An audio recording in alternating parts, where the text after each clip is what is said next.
And at the end of each little session, we'll have a bit of a discussion as well. So I like trying to make things relevant to people. It's a good thing to hear strategies and concepts, but the question is, how is it relevant to me? We'll do a little bit of that for the people in the room. So let's just talk broad marketing concepts before we lead into some of this digital strategy side of it. So, and I watched, one thing I'll qualify, I'm not I have a music background, but I'm not an artist. So I'm not an expert in selling art, for example, right? But I know marketing. And marketing is basically getting someone who is looking for what you have and getting them to match that with what you're offering. So I'm not an expert in that, but I know how to market. And market is quite simple. You've got it, someone's got a niche, you've got something, and you're just trying to bring them together. So the first part of this is what I call market message matching.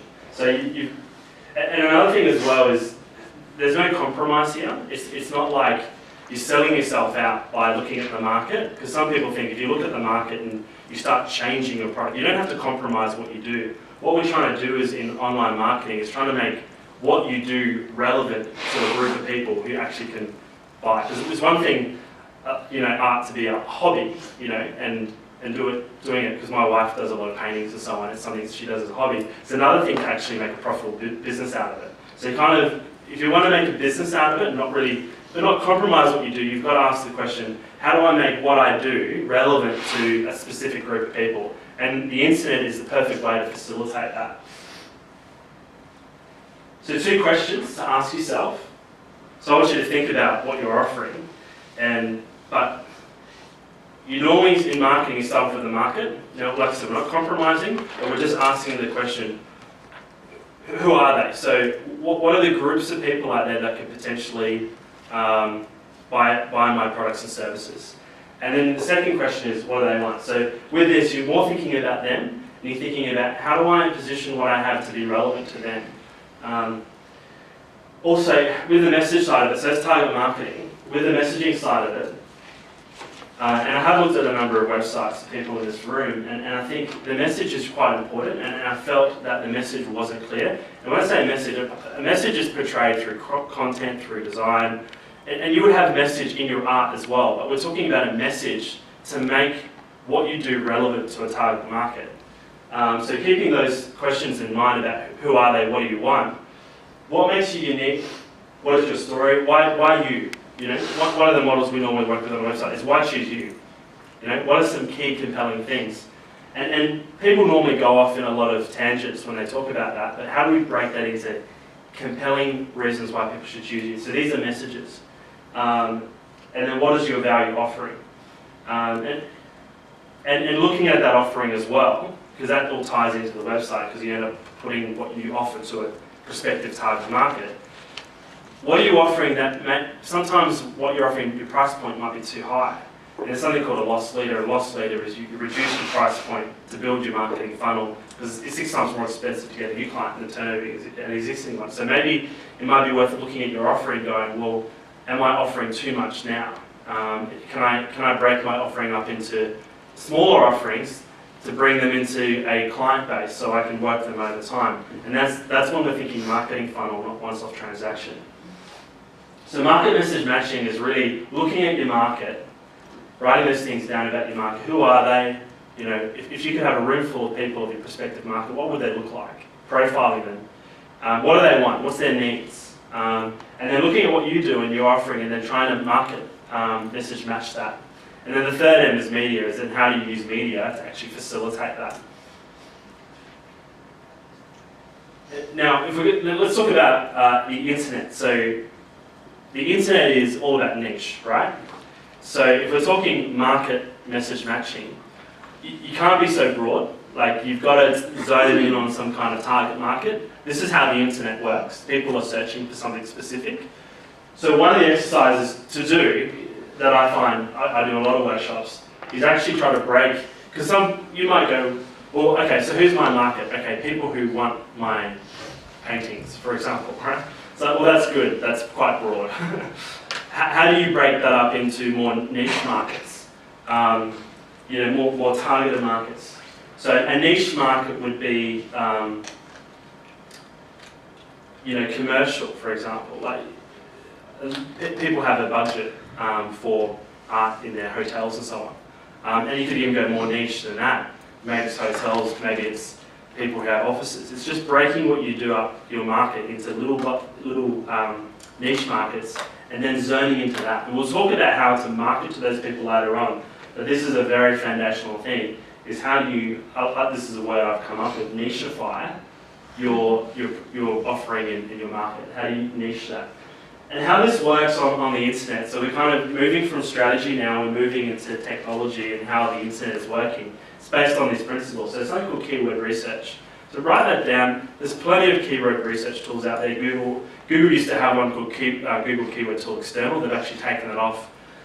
They've actually put that in the back end of Google AdWords, which is their paid advertising system. So I'm trying to qualify. Sometimes you throw these terms out and I have to explain these terms. I'm presuming not everyone is savvy with online advertising. So Google AdWords is Google's paid advertising system, and they have these tools. Because they want you to spend money with them, they give you the tools to find and identify these niche markets. So keyword research is basically a process where you start typing in certain key things to see search volumes, and then you're able to see real-time data of real markets, prospective people that are looking for what you have to offer. So keyword research is critical when you're looking for a niche market. And you sometimes type in some of these keywords, you go, people are actually looking for that? Wow, I had no idea.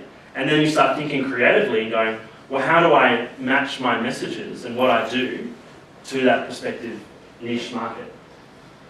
So that's the first section. Now, what I really want to focus on the people in the room today. So I don't want to focus just on these principles, because a lot of this you might have even heard before. So let's talk about this. So these are things that you would, for step one of building a marketing strategy, here are some of the things that you would need to do to start preparing this process for a digital marketing strategy. First one is come up with your target market. So maybe draw a niche marketing pie and start doing some keyword research. Then maybe on another piece of paper, let's make this super practical. Start coming up with what makes you unique and break it into messages. I think when you're making a message, think about how you can match that with that market. Talk about what makes you different to everybody else. What are compelling reasons why people should go with you, maybe than your competition. And then what is your value offering? So I offer this, but how do I break this offering up into maybe, like here's my bigger price point ticket item, but maybe some lower price point ticket items to build that clientele list. And then conducting some keyword research. So we'll pause on that one for a second. And I'll just do some quick examples of how this could apply to some people in the room. So, does someone here produce works of art for commercial? Yeah, okay. So, you mind asking, so what is it that you do? I do nature photography, and then I create canvas from that. Yeah. And create them for hotels, for businesses, and also for residential situations. Okay. So give me a typical profile of maybe someone who would buy that nature photography in a hotel. Well, often it's the actual owner of the hotel. Yeah. And they just see some of my work and go, wow, I love that. Mm-hmm. I want to have that Mm-hmm. look in my rooms. That means something to me. Mm-hmm. And I want to have that feeling in my room. And so it sort of starts from that point generally. What's their need? Why do they decide to buy this stuff? What are their core needs to maybe change the way that their internals of their building looks? Okay, it's usually when they're refurbishing or recently building a new hotel and needing artwork. Okay. And artwork's the last thing to go in the room, so everything else is done and then... The last step is artwork. Okay. Yeah. And what would you say what makes your work unique to just say buying a painting? Well, I guess, for me, I think when I take a photograph, to me I have to feel something. Yep. It's not just snapping something, it's something I go, wow, that is just so stunning, and to try and capture the essence of that feeling in that image and then create it on the canvas. And I've had people say that's what they feel when they see it, and I think it's that. And I think it's also having a connection with the artists themselves. Yep. They meet me, and they see the work, Yeah. and it's something unique and different, and it's a personalised Personalised service. interaction. Yeah. And I think all those little bits and pieces add up to a story, I think. I'm Yeah. not really sure 100% I agree. Yeah, that's great. So a niche market right there is, like if to define it into a niche, would be hotel owners who are, let's say, renovating their hotel and they're at their final step. And that could be, and we'll talk about landing pages. The landing page is, are you looking for unique art for your new hotel renovation? And that's the perfect target market. That's when you're moving from a hobby. So these guys have a budget. They actually need to go, okay, 10 grand, here you go, or whatever it is.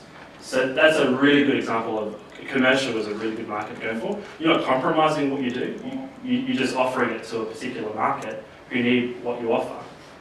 So that's great. And breaking into keyword research, so making it specific, I would actually go to a keyword tool, in this case, and I'll type in maybe hotel artwork or some of those keywords and start looking for, so just definition, long tail, short tail. So short tail keywords, long tail keywords. Short tail keyword is commercial art, for example. Long tail is commercial art for motels. So long tail, that's a search terminology. So you're looking for these keywords, things people could be typing in. Now the good thing about niche marketing as well, on the keyword side of it, is quite, the competition isn't very high. So it's more cost effective to actually zone in and target that. So that's a perfect example of breaking that up. And to niche it further, you've got hotels, motels, break it up because they all have different needs. A hotel is a different price point than a motel. Corporate offices, small to medium businesses who have maybe like a foyer, maybe like a small dental firm, to a big corporate place. So these are all niche markets, and they all have a different need, a different desire, and that's why niche marketing online works, because you're zoning in on those target markets.